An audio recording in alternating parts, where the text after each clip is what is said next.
Jumpa lagi di Opini Budiman.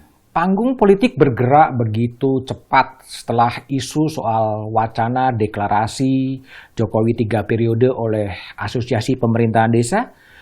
Presiden Jokowi meminta kepada para menterinya untuk tidak lagi berbicara soal penundaan pemilu dan perpanjangan masa jabatan. Instruksi itu disampaikan Presiden Jokowi di Istana Negara dalam rapat Kabinet Paripurna Selasa 5 April 2022. Instruksi Presiden Jokowi itu tepat dan memang seharusnya itulah yang harus dilakukan oleh Presiden Jokowi. Wacana yang dikembangkan para menteri di sekitar Jokowi soal penundaan pemilu, soal perpanjangan masa jabatan, soal amandemen konstitusi telah membuat jagat politik domestik begitu gaduh. Situasi ini berpotensi menambah kejengkelan publik terhadap keadaan di mana rakyat sedang susah menghadapi beban-beban ekonominya. Selama ini memang berbagai manuver dilakukan, termasuk juga kepala desa yang kemudian akan mendeklarasikan Jokowi 3 periode setelah Lebaran. Situasi ini sungguh-sungguh tidak sensitif terhadap situasi dan juga derita rakyat. Manuver itu meskipun itu juga bagian dari aspirasi demokrasi bisa menjerumuskan Presiden Jokowi. Legasi Presiden Jokowi di bidang infrastruktur yang dirasakan manfaatnya oleh masyarakat bisa saja kemudian tidak diingat publik ketika wacana perpanjangan masa jabatan Presiden terus-menerus disuarakan.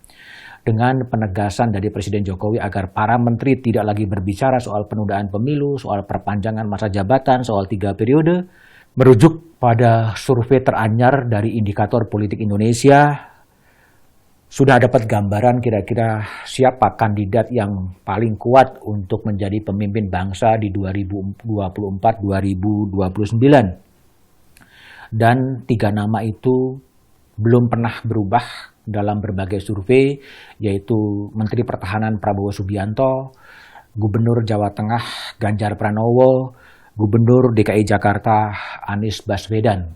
Survei Indikator Politik Indonesia itu juga memotret kira-kira 5 besar masalah bangsa yang harus dihadapi dan diselesaikan oleh Presiden 2024-2029. Masalah itu adalah penciptaan lapangan kerja, pengendalian harga bahan pokok, penanganan virus corona, pemberantasan korupsi, dan juga perbaikan kualitas pendidikan. Itu adalah 5 dari sekian banyak pekerjaan rumah yang harus diberikan perhatian oleh Presiden pengganti Presiden Jokowi. Dalam simulasi survei yang dilakukan oleh Indikator Politik Indonesia juga tergambar ada 7 nama, kalau menggunakan 7 nama yang mempunyai popularitas dan elektabilitas yang cukup tinggi. Dia adalah Ganjar Pranowo dengan 27,6%, Prabowo dengan 27,4%, Anies Baswedan dengan 22%, Agus Harimurti Yudhoyono dengan 6,7%, Erick Thohir 2,4%, Puan Maharani dengan 1,8%, dan Airlangga Hartarto dengan 0,9%.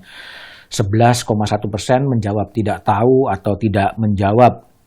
Indikator politik juga memotret pasangan-pasangan yang sudah bisa mencapai popularitas dan elektabilitas 40%. Tetapi itu sangat tergantung kepada siapa pasangan-pasangan yang akan dimajukan dalam kontestasi presiden.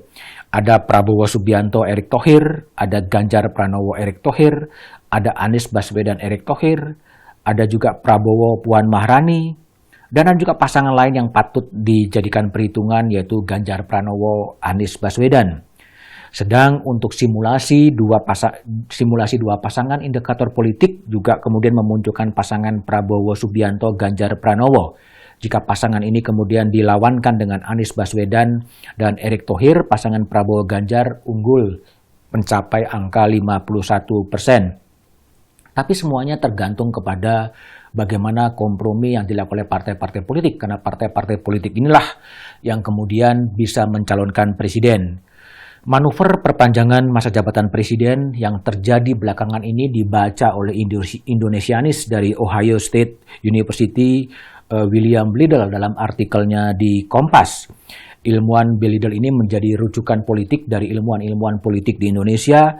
Di harian Kompas, Bill menulis kiranya tak disangka lagi Presiden Jokowi sedang menggalang kekuatan politik agar sidang MPR diselenggarakan dan konstitusi diamandemen demi perpanjangan masa jabatan.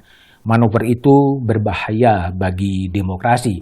Presiden Jokowi juga sudah berulang kali kemudian memberikan respon akan taat dan hormat pada konstitusi, dan respon yang terakhir adalah melarang para menterinya untuk berbicara soal penundaan pemilu dan juga perpanjangan masa jabatan presiden. Tampaknya memang masih ada sesuatu yang mengganjal sehingga muncullah berbagai manuver penundaan pemilu di mana Presiden Jokowi akan mengakhiri kekuasaannya 20 Oktober 2024. Dan itulah yang menjadi pertimbangan bagaimana kemudian legasi Presiden Jokowi di bidang infrastruktur itu bisa ada kelanjutan setelah Presiden Jokowi tidak menjabat. Termasuk juga kelangsungan pembangunan ibu kota negara yang Presiden Jokowi sudah menjanjikan 17 Oktober 2024 upacara kemerdekaan akan dilangsungkan di ibu kota Nusantara di Penajam Pasir Utara. Boleh jadi inilah yang mungkin menjadi ganjalan sehingga muncul berbagai manuver-manuver penundaan pemilu atau perpanjangan karena belum tercapainya atau belum adanya garansi apakah kemudian ada proyek-proyek pembangunan itu kemudian bisa diteruskan.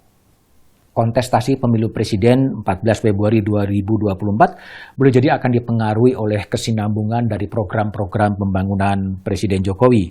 Rasanya kesepakatan politik harus terus dibangun antara Presiden Jokowi dengan calon-calon yang mungkin akan menggantikannya agar kesinambungan pembangunan itu kemudian bisa berjalan.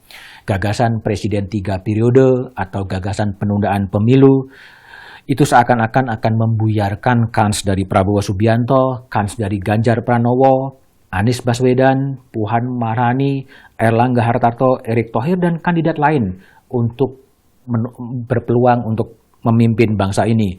Namun semua itu sangat tergantung pada bagaimana partai-partai politik untuk menyodorkan nama calon-calon presiden pada saatnya nanti dengan tetap mempertimbangkan suara-suara rakyat. Yang pasti adalah bagaimana kemudian kesinambungan pembangunan yang ditinggalkan Presiden Jokowi nantinya tetap bisa sinambung untuk mencapai dan hadirnya kesejahteraan bagi seluruh rakyat Indonesia.